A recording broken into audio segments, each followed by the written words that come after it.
Thank you, Senator. Senator Luján, you're recognized for questions. Thank you, Mr. Chairman. Mr. Jefferies, as you may be aware, I've pushed for robust funding and support for Amtrak to improve and expand our nation's long-distance rail network. I've heard story after story about horrific tragedies that should have been able to be prevented, delays, cancellations. Now, in 2023, the Southwest Chief had the second lowest on-time performance rate of all the long-distance routes, getting customers to their destinations on time only 34% of the time.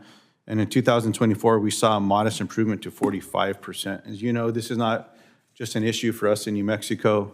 My colleagues in Kansas and in other states, it's generally Senator Moran that will pull us all in to have conversations about the Southwest Chief as well. Many Amtrak routes like the Southwest Chief suffer poor on-time performance in part because they operate primarily on tracks owned and dispatched by freight railroads. Multiple members of AAR, including Norfolk Southern and Union Pacific, have been the focus of federal investigations due to their role in Amtrak's poor on-time performance. My question is, how is AAR pushing its members to ensure Amtrak has preference over freight transportation as required by law? Thank you for that question, and there's many aspects to it. So, Congress sometime back required that the DOT create regulations defining on-time performance, and the DOT did that a few years ago. And following that, the host railroads and Amtrak got together and said, okay, given that this is the world we're operating under, let's figure out the schedules that make sense, because some of those schedules hadn't been updated for decades. And so almost every route has now an agreed upon schedule so that the host and Amtrak can at least are operating from the same terms of what's on time, what's not. And while we've seen a lot of progress in a lot of areas, I just got a presentation from the Amtrak president last week. Certainly long distance routes and the Southwest Chief in particular, we haven't seen the progress that we've seen in the state-supported routes, for example. It is incumbent that we provide the appropriate level of preference. Now, preference means that, I think there's different points of view. Preference, in our view, means reasonably providing Amtrak preference to move ahead, so pulling over trains to allow for Amtrak to proceed. What it doesn't mean is kind of a Cadillac motorcade where everything is cleared out and everything stops while the Amtrak train moves forward. So there's a balancing act there. We're not where we want to be, not where we need to be, especially with long distance. So the work continues. I am encouraged by the trend lines going in the right direction. Not nearly as steep as I know folks like yourself and Mr. Moran and others would like to see, and certainly aware of that. So we've got to keep working. There's probably some infrastructure investment required in certain areas to build out additional sidings, et cetera, especially in rural areas that have single lines to allow for trains to get out of the way. But we've got more work to do, and we'll keep working it.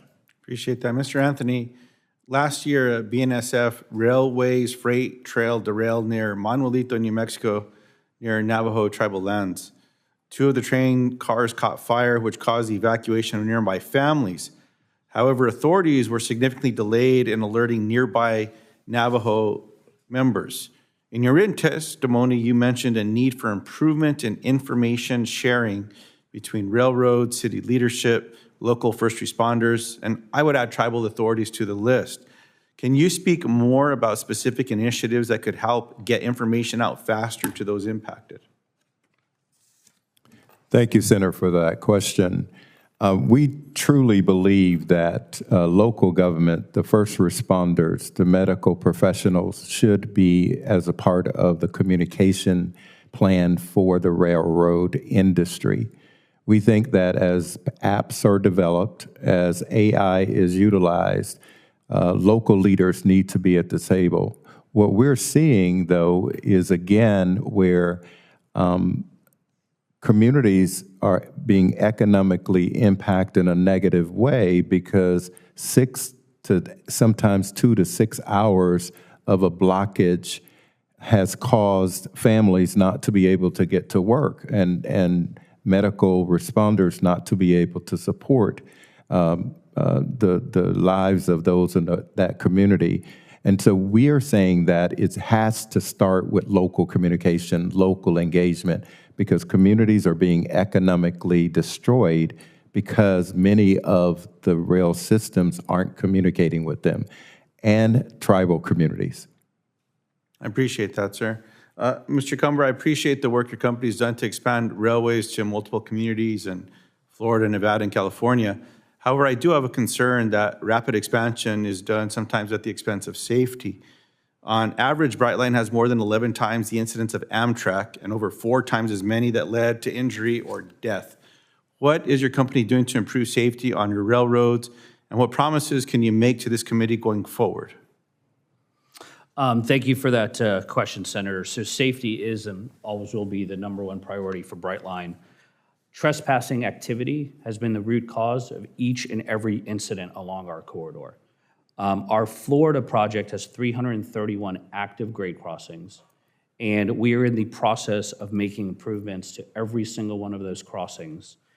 Both the state DOT and local communities and ourselves and the Federal Railroad Administration have come together where there will be $65 million in improvements made over the next 2 years at those crossings. That is possible because of the grant programs that this committee has created, where we've been able to partner and make those improvements. I will tell you our Brightline West project will have 0 grade crossings because we're in the median of the highway. And so any future project that Brightline looks at, we're going to first be looking at right-of-way options to create sealed corridors instead of having corridors where there would be a significant number of grade crossings. The other thing that's important to mention is, I'm not going to sit here and say that the initiatives that we've come up with, raised medians, exit gates, delineators in the highway, are the final solution. We need to work together to find new ideas, and we at Brightline have an open door policy that we will meet with any company that has a technology or physical solution to stop trespassers from coming into the corridor. And I want to commend the Federal Railroad Administration and our state DOT in Florida, who have said that if we find programs that we can pilot in the corridor, that they will partner with us to fund those. And so, I want to make that very clear that for people that are even watching this, we have an open door policy that that technology is one of the solutions, but there's also probably some physical solutions out there as well. Appreciate it. Thank you, Mr. Chairman.